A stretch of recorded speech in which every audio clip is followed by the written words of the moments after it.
भारत के एक छोटे से गांव में, जहां सुबह की शुरुआत मुर्गे की बांग और मंदिर की घंटियों से होती है, वहां एक मिट्टी का घर खड़ा था, चुपचाप, जैसे अपने भीतर हजार कहानियां छुपाए हुए।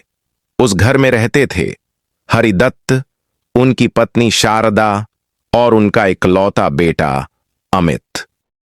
हरिदत्त खेतों में मजदूरी करते थे, छाले भरे हाथ, धूप से झुलसा चेहरा, पर शिकायत जरा भी नहीं। जिस दिन हाथ रुक जाएंगे ना, उस दिन पेट भूखा रह जाएगा। चलो शारदा, मैं निकलता हूं। खाना बांध दिया है जी, थोड़ा आराम भी कर लिया करो। आराम तो तब करेंगे जब अमित बड़ा अफसर बन जाएगा। शारदा, वह स्त्री जिसने अपनी पहचान से ज्यादा अपने बेटे की पहचान को महत्व दिया, उसकी दुनिया बस अमित के इर्द गिर्द घूमती। अमित बेटा, दूध पी ले, देर हो जाएगी स्कूल को। माँ प्लीज, मैं लेट हो जाऊंगा। अमित होनहार था, तेज था, और उसके सपने आसमान जैसे बड़े। फिर एक शाम, शारदा, हमारा अमित पढ़ लिख जाएगा ना, तो जिंदगी सफल हो जाएगी। भगवान करे ऐसा ही हो जी। उनकी उम्मीदें छोटी थीं, लेकिन उनमें प्यार बहुत बड़ा था। दिन बीते, मेहनत रंग लाई। अमित का चयन शहर के बड़े कॉलेज में हुआ। गांव वालों की भीड़ लगी थी उसे बधाई देने। ध्यान रखना बेटा, खाना टाइम पर खाना। माँ, मैं बच्चा नहीं हूं, परेशान मत हो इतना। जाकर पढ़ाई करना, नाम रोशन करना। शारदा कुछ कहना चाहती थी, पर उसके शब्द गले में ही अटक गए। शहर ने अमित को बदलना शुरू कर दिया। नई दोस्ती, नया माहौल और नया रवैया। एक दिन कॉल पर, अमित बेटा, खाना खाया? हाँ माँ, हाँ, अभी व्यस्त हूं, बाद में बात करता हूं। पहले रोज कॉल आते थे, फिर हफ्ते में एक, फिर सिर्फ जरूरत पर। एक दिन खेत में, ओह, पीठ, मेरी पीठ। गांव वाले दौड़ते आए। अरे हरिदत्त भाई, गिर पड़े, उठो। डॉक्टर ने कहा, अब ये भारी काम नहीं कर सकते, बहुत चोट है रीढ़ में। घर की हालत बिगड़ने लगी। शारदा ने अमित को फोन किया।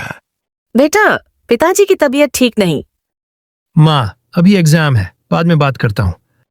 फोन कट गया और शारदा का दिल किसी पत्थर की तरह भारी हो गया।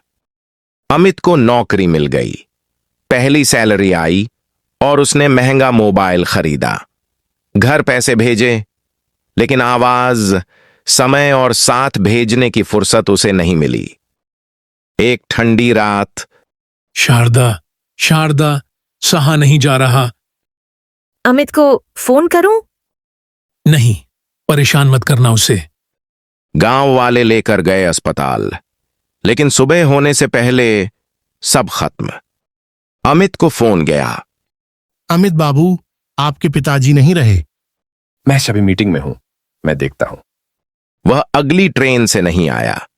अगले दिन आने की सोची, लेकिन पिता अगले दिन का इंतजार नहीं कर पाए। जब अमित पहुंचा, अग्नि जल चुकी थी। मां, मुझे माफ कर दो। तू लेट हो गया बेटा, बहुत लेट। हरिदत्त के जाने के बाद शारदा चुप नहीं हुई, वह खामोश हो गई। मां, खाना खा लो। खा लिया बेटा। शब्द वही थे, पर उनमें मां की आत्मा नहीं थी। अमित शहर लौटा। करियर बढ़ता गया, पैसा, प्रमोशन, गाड़ी, सब मिला, लेकिन रात को एक खालीपन उसे सोने नहीं देता। पापा, काश मैं आपको आखिरी बार देख पाता। एक रात, अमित बेटा, मुझे अच्छा नहीं लग रहा। मां, मैं कल आ जाऊंगा, पक्का। फिर वही शब्द, कल। सुबह, पड़ोसी कंपती आवाज में फोन पर, अमित बाबू, आपकी मां। धीमे धीमे आवाज रुक गई। अमित भागा, लेकिन अस्पताल में हमने कोशिश की, लेकिन अमित ने मां के ठंडे हाथ थामे, बहुत देर तक रोता रहा। नर्स ने तकिए के नीचे से एक कागज दिया। बेटा, अगर तू ये पढ़ रहा है तो मैं जा चुकी हूँ।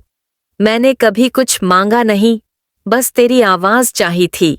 खुश रहना, क्योंकि माँ की खुशी बच्चे की खुशी में होती है। माँ, मुझे माफ कर दो, मैं बहुत बुरा बेटा था।